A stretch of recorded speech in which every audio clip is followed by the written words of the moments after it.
carfisooyinkii I hope inaan isticmaalin ugu dharka markaa dhaqanaysid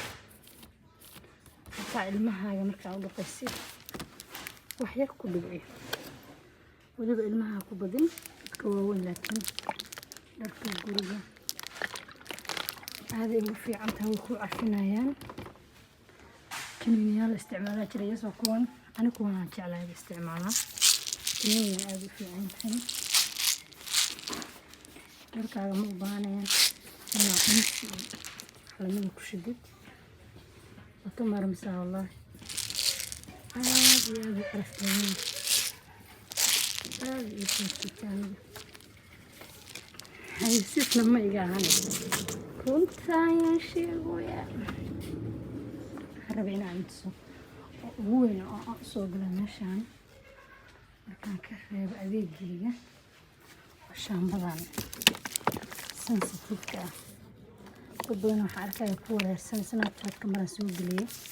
shaambadan keligeed waa lagu dhaqan karaa ilmaha yees oo uga maarmi kartaa shaambooyinka kale oo dhan ana keligeedaan ugu isticmaalaa oo ugu dhaqdaa gabadhayda sheekada dumarkaan soo wadaya ilaaha inta haysata u siyaad shaambadan inta haysana si والله يوتيوب كورو وسوق لا يا ور لكن أنا بين دي صوب بندق معي إن شاء الله هم بعدين صوب بندق شام بنتي هاي ستي لا وسينا ورمي قفل بحستي على وسيا دي ما نجي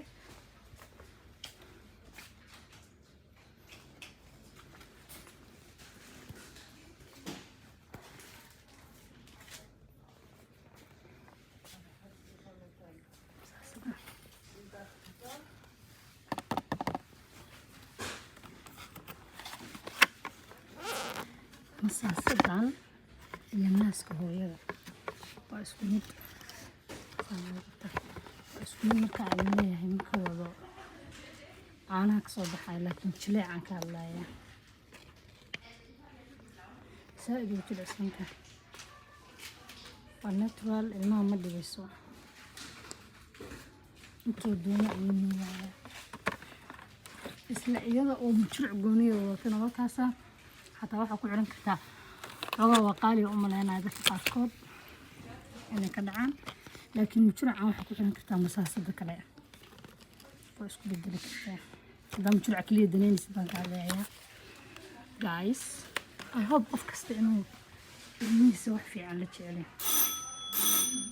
yaas waa daahiriya shamis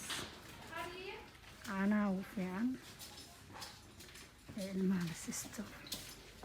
walow ay qaali tahay haddana wax ka wanaagsan ma leh waa salaamayaa nafteeda nabad markaan adeegtaan soo gelidana insha allah vlog ugu horeeya waaye oo lagu soo sameeyo qaybta ciyaalka waxaa meesha faa'iidada ugu weyn aad ka hesheen noqon kartaa insha allah masaasadaas mujruceeda extraha heli kartid ee shaambada ilmaha lagu dhaqdo